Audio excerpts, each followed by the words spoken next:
Мына Тоң районунун жолдору мощный, сочный болуп бүтүп атыптыр. Бул жолдор Европанын эле жолдоруна окшоп калып турат.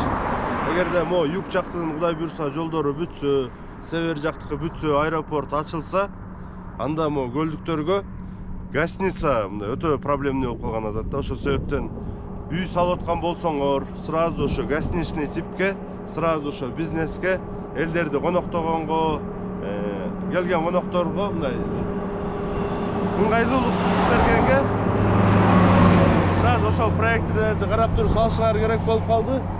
Урматтуу көлдүк бир туугандар, мына буйрса мо жолдор бүтсө, мына Скөл областына вообще туристтер батпай калат да.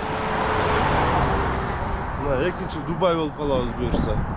Мына бизде мына элдер тоого кызыгып келишет, көлгө кызыгып келет, көптөгөн курорттор бар. Мына ошон үчүн рейген эки этаж үй салып алып эле мен жалгыз жашайм эмес. Ошону конокторду тозгонго ылайыкташтырып салып алсак, кийин үйдө жатып алып акча таап каласыңар.